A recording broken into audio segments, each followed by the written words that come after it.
Almost a decade back, Bajaj has revolutionized the Indian bike design with their Pulsar. Now it's 10 years, and in these 10 years they were the winners. They are still the winners with that same design, and it was high time for them to upgrade or facelift their Pulsar, and they have done it with their new Pulsar 200 NS. This is that bike.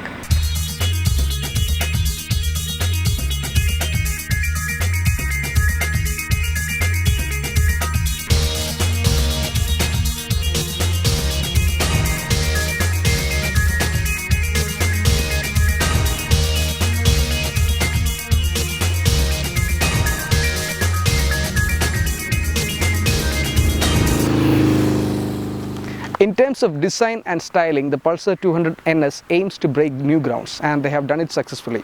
Now, believe me, you can see it, it's a beautifully designed bike, and I'm totally impressed with it. The NS is an acronym for Naked Sport. The bike's chassis is stronger and more lightweight, hoping to boost the bike's speed and power in keeping with its sporty profile. The bike features an entirely revamped layout for the exhaust, now positioned beneath the engine, inspired by the 200 Duke. The new design also extends to the rest of the body. The fuel tank, side scoops and alloy wheels have a stronger yet slender look. The entire front of the bike is sharper, fiercer and more aggressive. Overall, it's a very busy, eye-catching design with lots of severe angles, planes and cuts.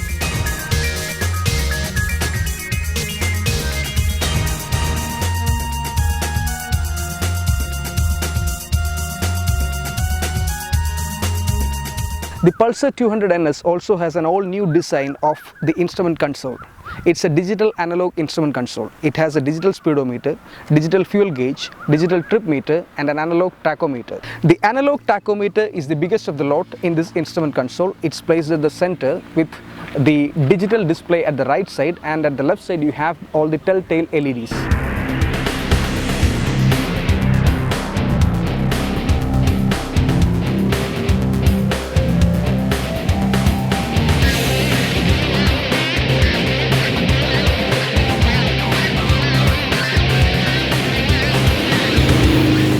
The Pulsar 200 NS is powered by a 200cc liquid-cooled engine which produces a maximum power output of 23.17 bhp at 9,500 rpm and a maximum torque of 18.3 Nm at 8,000 rpm. Now this gives a mileage of 58 km per litre. That's what Bajaj claims. Bajaj also claims the maximum speed of the Pulsar 200 NS to be 136 km per hour, and the engine is mated with a 6-speed manual transmission. The Pulsar 200 NS, according to Bajaj, is capable of a top speed of 136 km per hour, which puts it exactly equal with the Duke 200. The bike can accelerate from 0 to 60 km per hour in 3.6 seconds and 0 to 100 km per hour in just 9.8 seconds. It's certainly a speedy and responsive bike, and the numbers are impressive. Most drivers will be happy with the rate of acceleration and its stability.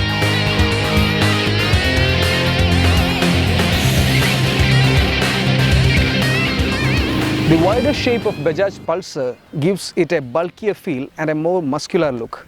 Now the handlebars are a bit thicker than usual, and it gives a reinforced feel of control. The seats are plush. They gives you an upright seating position, very useful in city traffic. And the seat has been positioned higher in conjunction with a shortened wheelbase, lending it greater agility. The seat is solid but can feel a little too firm. You'll start to notice it on long journeys.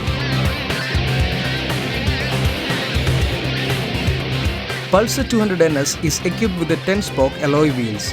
At the front of the Pulsar 200 NS, there is a 37 mm telescopic front fork suspension with anti-friction bush. At the rear, the bike features Nitrox monoshock absorber suspension with a piggyback gas canister.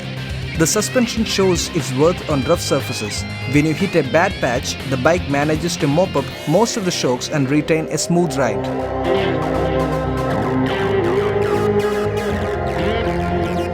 The bike's brakes are decent and solid.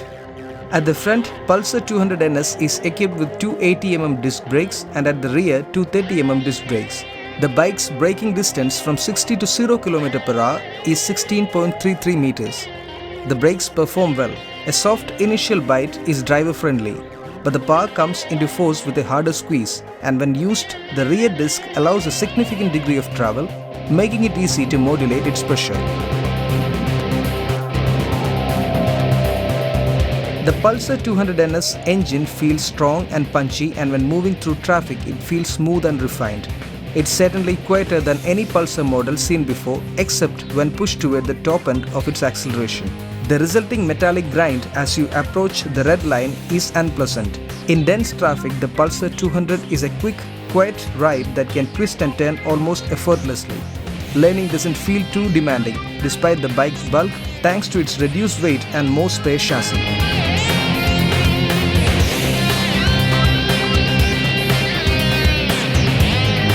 Now it's time for the verdict about this bike. Having performed a decade of dominance, Bajaj is all set to break new records with the new design of Bajaj Pulsar. And believe me, it's an awesome bike. I am stunned with the looks. If it was my choice, I would have definitely preferred this bike over anything in this segment.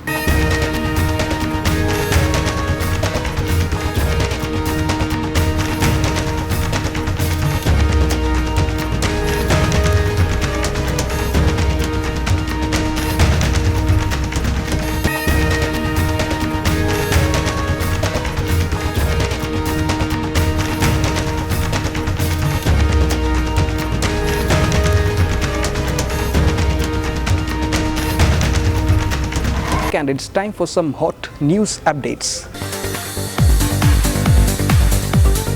Honda's highly anticipated Amaze Saloon will launch on April 11 with the company's new made-for-India 1.5-litre ID Tech diesel engine under the hood.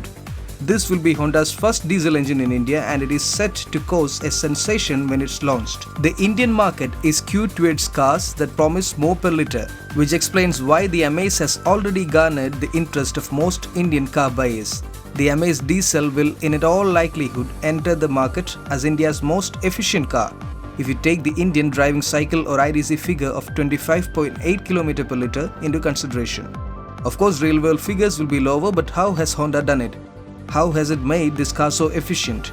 Weight saving was high priority for Honda when designing this car, which is evident by its use of a thin-wall aluminum engine block, an aluminum head and lightweight cast and cylinder liners. In an effort to further reduce weight, Honda has opted for an open deck construction, unusual for an aluminum diesel engine block, as a closed deck construction is normally considered to be stronger.